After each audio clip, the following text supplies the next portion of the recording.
pentecôtiste.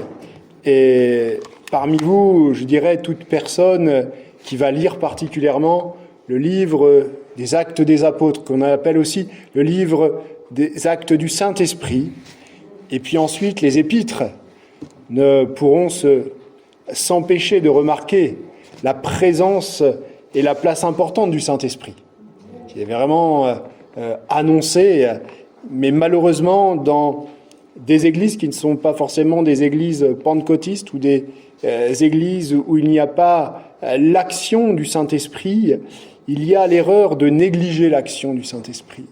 Il y a aussi l'erreur pour certains de négliger dans la Trinité le Saint-Esprit.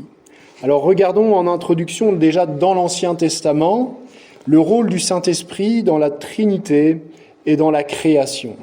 Alors j'aimerais lire avec vous les premiers versets dans le livre de la Genèse. Voilà, on va lire le verset numéro 2 au chapitre 1er. On va lire beaucoup de versets ce soir. La terre était informe et vide, c'est-à-dire qu'elle était déserte, inhabitée. Il y avait des ténèbres à la surface de l'abîme. C'était donc un océan primitif. Et l'Esprit de Dieu se mouvait au-dessus des eaux. Donc, l'Esprit de Dieu est associé à l'activité créatrice de Dieu. Chacune des personnes divines de la Trinité a ses fonctions spécifiques, mais elles travaillent dans une harmonie, une coopération en fait qui est parfaite. D'autres versets nous démontrent le rôle de la Trinité à la création. Mais dans la Trinité, vous avez trois personnes distinctes. Vous avez Dieu le Père, et Dieu le Père, au verset 1er, juste avant, au commencement, Dieu créa les cieux et la terre. Donc Dieu le Père, créateur du ciel et de la terre. Le Fils, Jésus-Christ. Et on va dans l'évangile de Jean, au chapitre 1er, la parole qui se fit homme habita parmi nous. Et cette parole qui est mentionnée, en grec, elle a le mot logos. Et en fait, le mot logos, le mot parole, est spécialement approprié pour désigner la personne de Jésus-Christ. Et cette parole, c'est donc là encore la création au travers de la personne de Jésus-Christ. Et puis, l'esprit qui se mouvait. Alors, on n'est pas forcément dans le livre de la Genèse, mais c'est rappelé dans les psaumes. Psaume 104, verset 30. Le psalmiste dit « Tu envoies ton souffle, ils sont créés, tu renouvelles la face de la terre. » Tu renouvelles la face de la terre. Le mot... Donc on voit véritablement que parmi les trois personnes de la Trinité, elles sont impliquées dans la création. Le mot employé en hébreu pour signifier le mot « esprit », c'est le mot « ruach ». L'Esprit de Dieu soufflé à la surface des eaux, c'est un mot qui signifie vent, air, brise, souffle, mouvant, expiration, inspiration. Alors que dans le Nouveau Testament, quand vous lisez le mot « esprit », vous allez beaucoup plus le connaître, c'est le mot « pneuma ». C'est le mot « pneuma ». Et la pneumatologie, c'est la matière de l'étude du Saint-Esprit. Cela aussi a donné des mots en médecine. La pneumologie et le traitement des infections pulmonaires, respiratoires. Grâce encore au grec et le mot pneumon, et vous allez voir, c'est assez particulier, parce que là on est dans le grec, on n'est pas dans l'hébreu, qui a donné le mot poumon, qui signifie un organe capable de flotter sur l'eau. Mais l'apogée du rôle du Saint-Esprit à la création va se situer au moment de la création de l'homme. Genèse 2, verset 7. Dieu forma, c'est-à-dire qu'il modela l'homme de la poussière du sol, et insuffla dans ses narines le souffle de vie, et l'homme devint une âme vivante, c'est-à-dire une personne, une individualité. Donc, l'apogée du rôle du Saint-Esprit dans la Genèse, dans la création de l'homme. Et puis, vous avez parfois des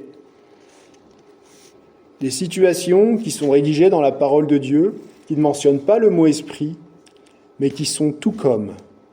Par exemple, si je vous disais l'esprit qui plane. Ah, l'esprit qui plane. Eh bien, dans Deutéronome 32, 11, il va décrire un aigle qui plane autour de ses petits.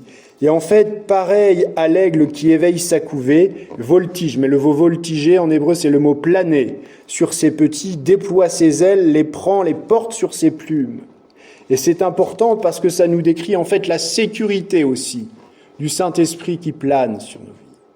La sécurité où l'aigle qui plane prend ses petits, Jésus, par la prédication de la bonne nouvelle lors de sa venue sur la terre des hommes, et puis l'influence du Saint-Esprit, ce qu'il a annoncé aussi, qu'il nous laissait lorsqu'il allait repartir dans la gloire, eh bien, nous amène à être aussi libérés, protégés, comme cet aigle qui protège et qui fait déplacer ses petits.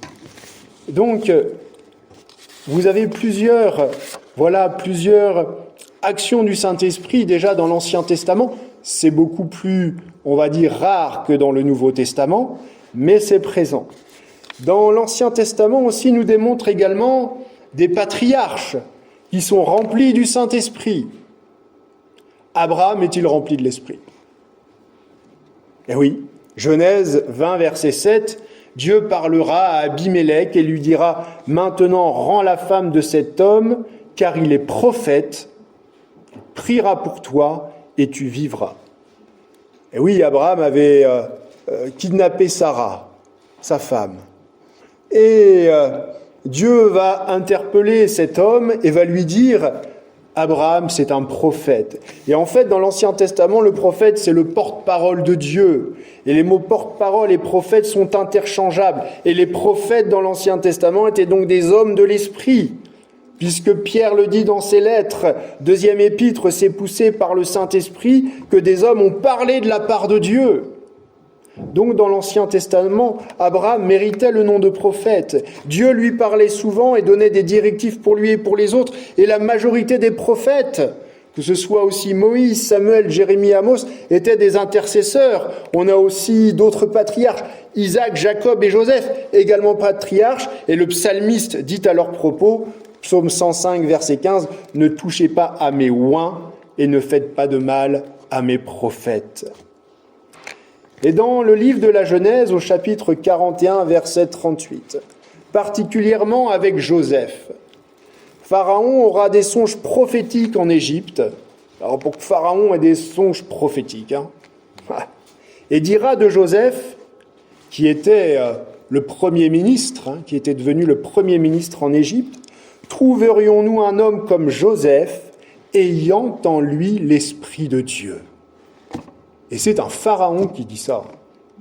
Il dit à Joseph, « Puisque Dieu t'a fait connaître toutes ces choses, il n'y a personne qui soit aussi intelligent et aussi sage que toi. » Donc on voit que sur la personne du patriarche, il était rempli du Saint-Esprit.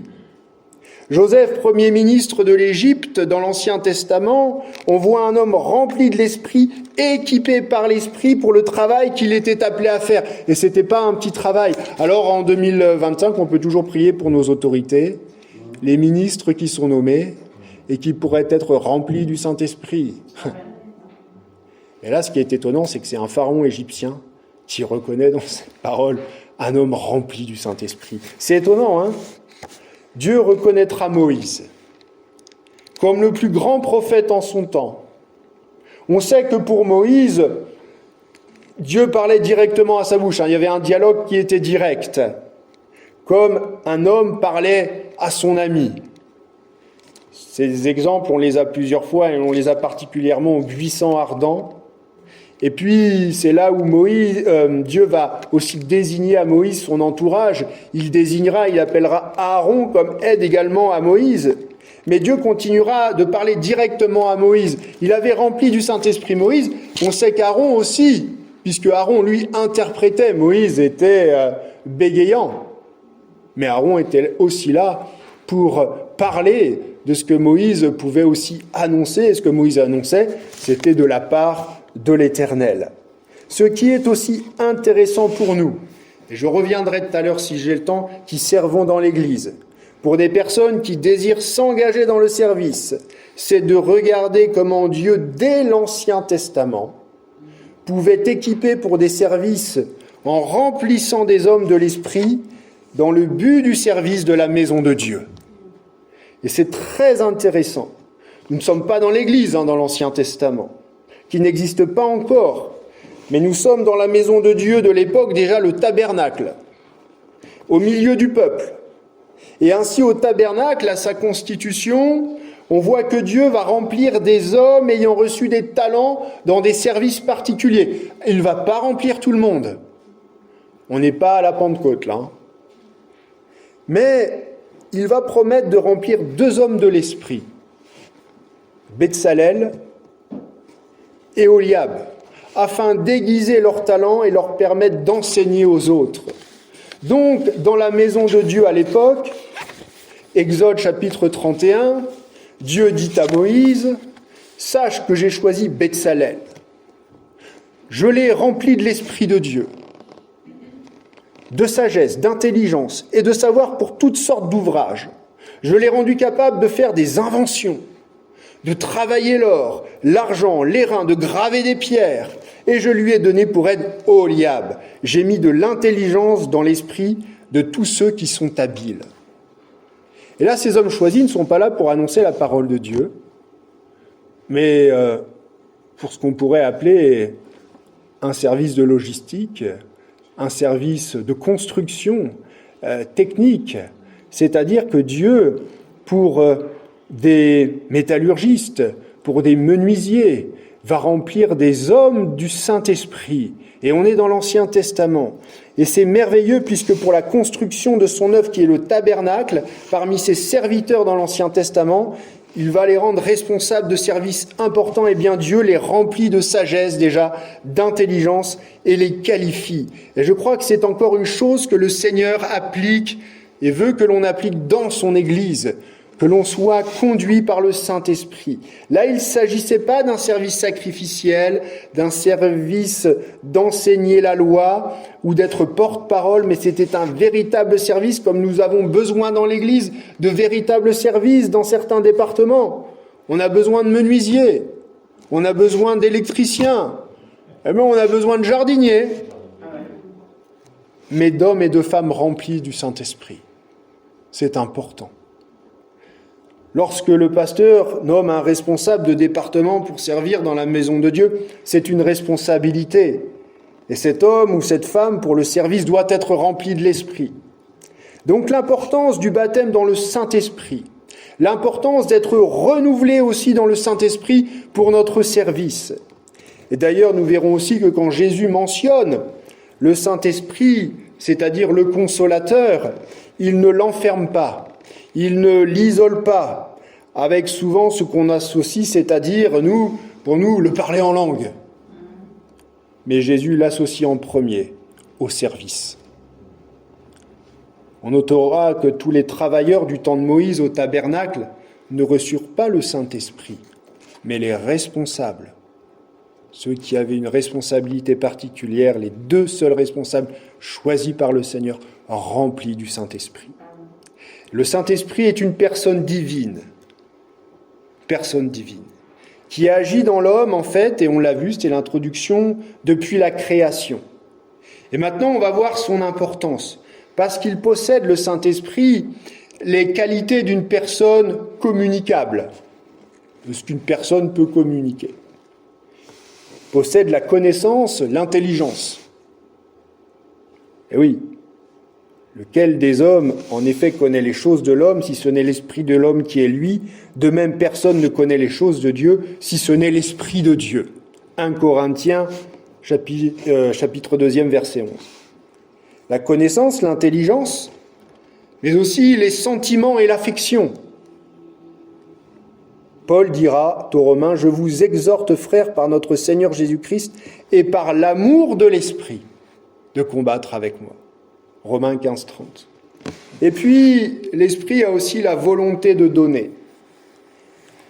un seul et même esprit opère toutes ces choses, les distribuant à chacun en particulier comme il le veut. Ça, c'est dans la première épître aux Corinthiens, et ça concerne justement ce que l'on verra plus tard, les dons spirituels que l'esprit peut donner de manière différente à l'un ou à l'autre, à un homme ou à une femme. Et donc le Saint-Esprit est une personne à l'œuvre dans le monde d'aujourd'hui. Et là, on ne va plus forcément aller dans l'Ancien Testament. Il y a ce qu'on appelle comme chaque personne de la Trinité des actes communicables, les choses qu'une personne peut faire. Et on va s'attarder ce soir sur 3 choses principales. 3 grandes choses du Saint-Esprit. Le Saint-Esprit parle, le Saint-Esprit envoie et le Saint-Esprit œuvre. Amen. Alors, le Saint-Esprit parle. Beaucoup d'exemples que l'on pourrait développer où le Saint-Esprit parle à plusieurs reprises à ses serviteurs, à des hommes dans la parole de Dieu, et on aurait pu citer beaucoup de versets, j'en ai choisi quelques-uns. Premièrement, dans le livre des Actes, et on va beaucoup là aller dans le livre des Actes, parce que le Saint-Esprit parle beaucoup de manière directe, chapitre 8, verset 29, l'Esprit dit à Philippe, avance et approche-toi de ce char. Ah. Philippe, on sait qui il est un évangéliste qui venait d'ouvrir l'évangile et de faire connaître véritablement l'évangile en Samarie. Alors Philippe vivait des choses extraordinaires.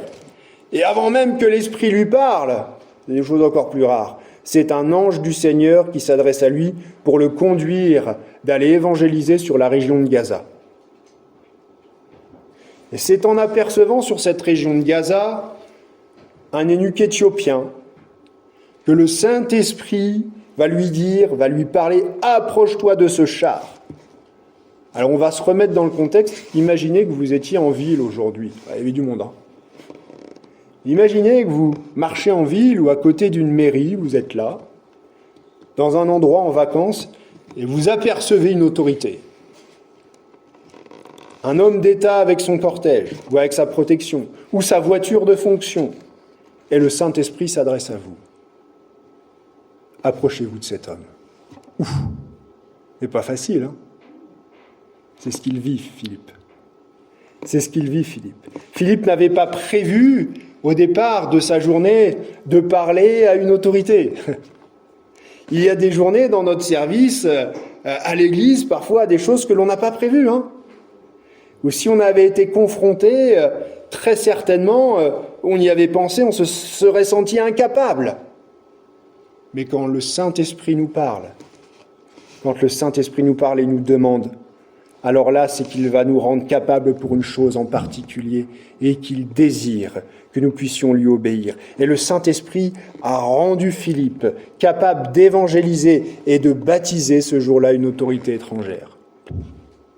Ce n'est pas rien, s'approcher afin d'avoir un contact. Donc, quand le Saint-Esprit parle, il faut avoir la confiance, il faut avoir l'obéissance de ce qu'il nous dit. Acte 13:2. Pendant qu'ils servaient le Seigneur dans leur ministère et qu'ils jeûnaient, le Saint-Esprit dit « Mettez à part Barnabas et Saul pour l'œuvre à laquelle je les ai appelés. » Alors là, il s'agit de différents ministères dans l'église d'Antioche. Et dans cette église, il y avait la présence de l'Esprit qui parlait. Une église riche en ministères dont il y avait des prophètes, il y avait des docteurs, mais c'était une église qui surtout vivait et avait une vie de l'Esprit. Elle jeûnait, elle priait. Et c'est pendant une journée de jeûne et prière que le Saint-Esprit parla de manière audible. « Mettez-moi à part Barnabas et Saul pour l'œuvre à laquelle je les ai appelés. » Et la vie de l'Esprit dans une église, dans notre vie personnelle, amènera le Saint-Esprit à nous parler. Voilà pourquoi c'est tellement important d'avoir cette vie de l'Esprit de jeûne et de prière. À quoi le Saint-Esprit nous appelle ? Pour faire quoi ? La mise à part pour un service en particulier. Et lorsque la vie de l'Esprit est en action dans l'Église, dans nos vies personnelles, le Saint-Esprit ne fait pas seulement que de nous parler. Il nous envoie. Et il nous envoie. Et oui, le Saint-Esprit ne s'arrête pas là. Souvent, quand le Saint-Esprit nous adresse la parole, ça ne s'arrête pas. le Saint-Esprit envoie. Et dans le même chapitre 13, qu'est-ce qui se passe au verset 4 ? Barnabas et Saul, envoyés par le Saint-Esprit. Saul, c'était l'apôtre Paul, et le Saint-Esprit envoie des hommes dans ce qui est le premier voyage missionnaire. Pas rien, hein ? C'est important que dans nos jeûnes, dans nos prières, je crois d'être attentif à l'action de l'Esprit qui peut nous parler et nous envoyer. Alors pas forcément dans des actions missionnaires, mais nous envoyer pour des choses particulières. L'église d'Antioche, c'est sûr, elle va perdre pendant un temps 2 de ses ministères dons, mais d'autres vont les gagner et recevoir la parole de Dieu, et d'autres églises vont être fondées. Mais aussi à l'inverse, je crois que c'est ce qui est important. Quand nous jeûnons, quand nous prions, le Saint-Esprit peut nous envoyer aussi dans notre église locale des serviteurs qualifiés à qui il a parlé. Les deux peuvent se passer, hein. S'il y a un jeune qui reçoit l'action de l'Esprit de Dieu, qui reçoit véritablement la parole de l'Esprit, comme quoi il a reçu un ministère don, il va falloir qu'on le forme. Il ne pourra pas rester toute sa vie normalement dans la première église. Il devra être formé. Oh, on va le perdre. On va être pas triste parce que quand Dieu le permet, Dieu n'abandonne pas son église. Hein, quand c'est des choses qui sont conduites par l'Esprit. Mais à l'inverse, on peut aussi recevoir et prier dans nos jeûnes et prières et à recevoir d'autres personnes que le Saint-Esprit envoie pour l'Église. Et nous en avons besoin, alléluia. Nous en avons besoin. Et en général, si un départ est un envoi du Saint-Esprit, l'Église n'est pas perdante et Dieu fera grâce. Là où l'Église est perdante, c'est quand le départ d'une Église n'est pas du tout la conduite du Saint-Esprit. Et ça, la cause d'un départ, vous pouvez avoir plusieurs cas. Le Saint-Esprit qui parle, le Saint-Esprit qui envoie. Et troisièmement, une chose importante, le Saint-Esprit qui œuvre. Il s'agit donc d'une personne active. Les hommes de la Bible, les serviteurs savaient quand l'Esprit était à l'œuvre. Ils n'avaient en fait nul besoin de le deviner. Que ce soit dans l'Ancien ou dans le Nouveau Testament, le Saint-Esprit agissait, c'est vrai, de manière réelle, de manière bien définie, et cela produisait des résultats spécifiques. Alors de quelle manière, en fait, le Saint-Esprit œuvre-t-il ? Eh bien, premièrement, il œuvre pour ses serviteurs, il œuvre pour les hommes. Et dans un chapitre particulier du livre des Actes, comment il va œuvrer ? Alors parfois, ça peut un peu nous perturber. Peut-être que ça a perturbé Paul au début, puisqu'il peut empêcher. Il peut œuvrer en empêchant des choses. Et quand on lit le livre des Actes, chapitre 16, versets 6 et 7, qui nous annonce que Paul et ses serviteurs, ses frères, ayant été empêchés par le Saint-Esprit d'annoncer la parole dans l'Asie, ils traversèrent la Phrygie et le pays de Galatie, et arrivés près de la Mysie, ils se disposaient à entrer en Bithynie, mais l'Esprit de Jésus ne le leur permit pas. Ils franchirent alors la Mysie et descendirent à Troas. C'est-à-dire que le Saint-Esprit peut nous guider en œuvrant. Et comment il œuvre ? Il va empêcher certaines choses. Et ça peut nous perturber, hein, parce qu'il y a parfois ce que notre chair veut faire, ce que nous croyons bon et qui ne vient pas de l'Esprit de Dieu. En nous empêchant de prendre une direction, en faisant comme cela, il va nous guider dans la direction divine. Et on se rend compte que pour la fondation des églises, l'évangélisation par les apôtres, la volonté principale de Paul avait été avec son équipe de gagner premièrement et de s'implanter en Asie. C'était ça. Et ce n'était pas du tout la volonté de l'Esprit de Dieu. Alors même parfois dans la volonté d'un serviteur, d'un apôtre, rendez-vous compte, d'un responsable d'église, le Saint-Esprit empêche. Car la direction que l'Esprit va donner après avoir œuvré, c'est à Paul. Comment va-t-il comprendre cela ? C'est la vision qu'il va avoir pendant la nuit d'un Macédonien. Et le Saint-Esprit œuvre aussi par les visions qu'il envoie. Par les visions. Parfois ça empêche, parfois ça donne, communique des visions. Et au verset 10, après cette vision, Paul Luc écrit « Nous cherchâmes aussitôt à nous rendre en Macédoine, concluant que le Seigneur nous appelait à annoncer la bonne nouvelle. » Empêchement, non-permission de passer des frontières. Le Saint-Esprit œuvre aussi au travers de la vision, ainsi dans la direction parfaite qu'il va donner à ses enfants. Et dans son œuvre, à nous d'être sensibles, à nous d'être soumis. Alors là, il est plus question, quand le Saint-Esprit œuvre, de notre sensibilité à l'Esprit de Dieu. D'être sensible, d'être soumis et d'être patient. De ne pas prendre mal, parfois, dans ce que nous voulions, mais ce que l'Esprit ne permet pas. Et nous, on est les Européens, quand même. On pourrait dire on est content, parce qu'on rend grâce à Dieu. Le premier continent, en fait, évangélisé, où les églises ont été implantées, c'est l'Europe. C'était la volonté du Seigneur. Paul put ensuite arriver en Europe, en Macédoine. Quand on lit ce passage, c'est quelque chose de merveilleux. Et en fait, il y a le Saint-Esprit, quand il œuvre, il empêche. On voit que il barre les routes, à Paul, à ses serviteurs.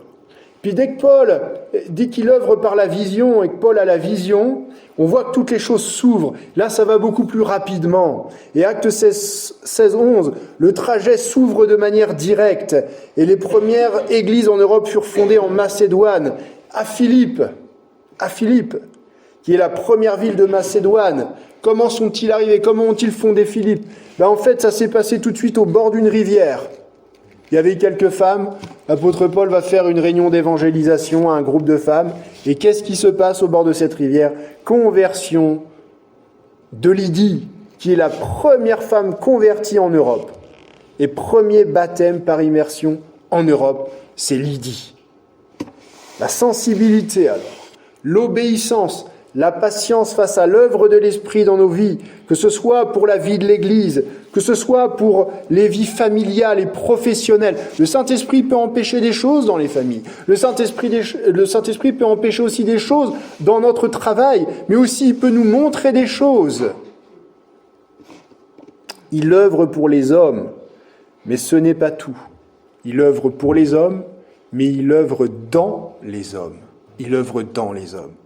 Et dans l'Ancien Testament, on l'a lu au début, il a œuvré pour former les hommes. Betsalel, artisan habile, dans tous les métiers du métal, et là on est dans l'Ancien Testament, et Oholiab, chef des artisans d'Israël. Et là, Dieu dit à Moïse, sache que j'ai choisi Betsalel, je l'ai rempli de l'Esprit de Dieu, je l'ai rendu capable de faire des inventions, je l'ai mis de l'intelligence dans l'esprit de tous ceux qui sont habiles. Donc le Saint-Esprit œuvre dans les hommes. Il œuvre dans les hommes. Maintenant, le Saint-Esprit, et je verrai ça avec vous la semaine prochaine, en tant que personne, peut aussi souffrir. C'est le cas pour une personne qui peut être traitée comme quelqu'un, et on verra ça, de blasphémé, qui peut être traitée comme étant attristé, comme étant insulté, méprisé, à qui l'on ment, qui l'on éprouve. Mais je crois que ce qui est important ce soir, c'est de comprendre que le Saint-Esprit parle, le Saint-Esprit envoie, et le Saint-Esprit œuvre, alléluia. Et ça, c'est important quand on cherche, beaucoup de jeunes, beaucoup de personnes se posent la question du service dans l'Église. Et de savoir que le Saint-Esprit œuvre pour les hommes et il œuvre à l'intérieur des hommes, véritablement. À nous d'être soumis, à nous d'être sensibles, à nous d'être patients dans véritablement ce que le Saint-Esprit désire entreprendre avec nous. Alléluia. C'est vraiment important pour que l'Église puisse évoluer, que l'Église puisse grandir et que chacun aussi puisse se sentir bien dans le service que le Seigneur lui confie. Alléluia. Que le nom du Seigneur soit glorifié.